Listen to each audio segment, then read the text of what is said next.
सड़क के नल के पास औरत सारे बहस कर रहे होते हैं। हवा में मटके उड़ रहे हैं। तुझसे पहले तो मैं आई। आहा, तुझसे पहले मैं आई। अरे रुको तुम, चूल्हे पे दाल पक रहा है, एक मटका पानी तो लेने दो। अरे तुम रुको, वहाँ झूले में मेरा बेटा रो रहा है। अरे निकलो, तुम्हारी कहानियाँ। चूल्हे पे दाल पक रहा है तो मैं क्या करूँ, और झूले में बच्चा रो रहा है तो मैं क्या करूँ। ऐसे उन दोनों औरतों को बगल में धकेलकर तीसरी औरत नल के पास आकर उसका मटका भर देती है। इतने में वही बगल में आमने सामने घरों में रहने वाले मंदाकिनी और मंगतायरू उनके अपने अपने मटके लेकर वहाँ आते हैं। एक दूसरे को देखते ही वो दोनों गुस्से से लाल हो जाते हैं। मंगतायरू और मंदाकिनी दोनों सास बहू हैं और दोनों एक ही घर में रहते थे। मंदाकिनी मंगतायरू से बहुत लड़कर उसके पति को मनाकर अपनी सास के घर से बाहर आ जाती है। दोनों का अतीत उनके सामने आता है। एक मटका पानी लाने के लिए इतना नाटक करती थी। जब भी कुछ काम बोलूं, यहाँ दुख रहा है, वहाँ दुख रहा है कहती थी। और अब देखो, मेम साहब सुबह ही उठकर मटका में पानी भरने नल के पास आ रही है। सुबह उठते ही सारे पकवान को भैंस की तरह खाती रहती है, चीजों को यहाँ से वहाँ तक नहीं लगाती है। लेकिन अब देखो, भैंस चल के आ रही है मटके पानी के लिए। ऐसे एक दूसरे को कोसते हुए वो दोनों नल के पास आते हैं। सबसे पहले मंगतायरू पानी के लिए उसकी मटका नल के नीचे लगाती है। लो, आ गई भैंस। आते ही अपना मटका लगा दिया इसने नल के नीचे, जैसे इसका बाप का जागिर हो।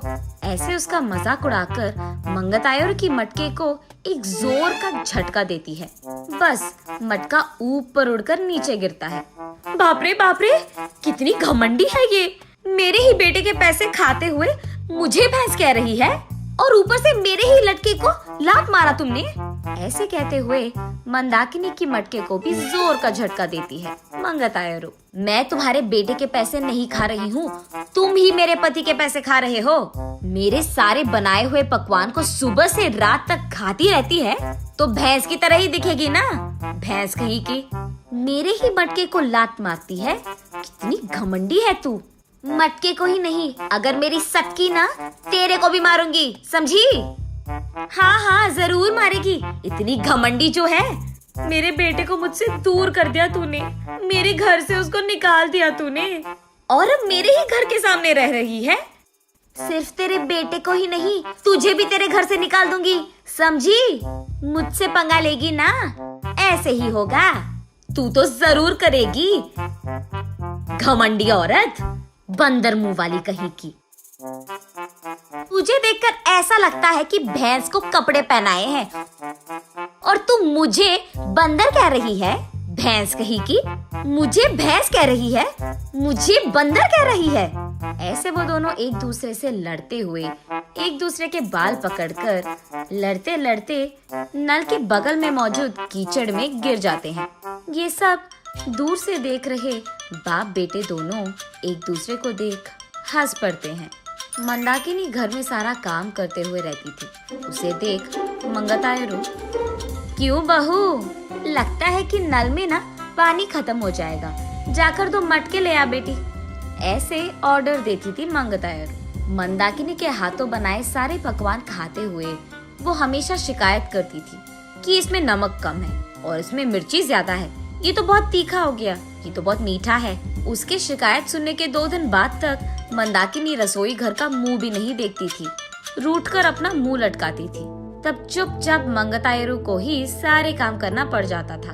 जब मंदाकिनी सारा घर को साफ करके 2 मिनट लेट जाती थी, तब मंगतायरू, घर के सामने रंगोली कौन डालेगा, तेरा बाप। ऐसे वो दोनों हमेशा बहस करते हुए लड़ते थे। संदीप ऑफिस से लौटते ही एक तरफ मंगतायरू और दूसरी तरफ मंदाकिनी, दोनों उसको शिकायतें खूब सुनाते थे। ना अपने बीवी को बोलता था और ना ही अपनी माँ से कह पाता।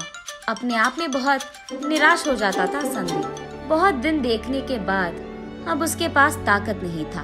वो एक दिन अपने पिता के पास जाकर ऐसे कहता है, पापा, मैं घर से अलग होने की सोच रहा हूँ। आपकी बहू भी मुझे हर रोज इसी बात के बारे में सताती रहती है। हाँ तो तुम सच में अलग हो जाओगे बेटा? तुम्हें क्या लगता है अलग रहने से इन दोनों में ममता जाग उठेगी?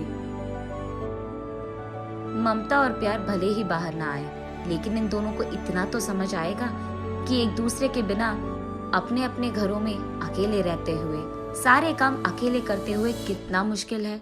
अब दोनों को समझ में आना है ना पापा कि अलग रहना कितना मुश्किल है। ऐसे कहता है। हाँ ठीक है, तुम्हारी मर्जी, लेकिन अभी के अभी कहाँ जाओगे बेटा? मैं कहाँ जाऊँगा, हमारे घर के एकदम सामने जो घर है उसमें किराए पे रहूंगा। ऐसे बाप बेटे दोनों ऐसी योजना बनाते हैं जिनसे सास बहू अनजान है। इन दोनों को सबक सिखाना तो छोड़ो, एकदम पागलों की तरह लड़ रहे हैं ये दोनों। ऐसे कीचड़ में गिरे सास बहू को देख उनके चारों ओर मौजूद सारे गांव वाले जोर जोर से हंसते रहते हैं। अब इन दोनों इसके बाद क्या करेंगे ये हम अगली वीडियो में जानेंगे।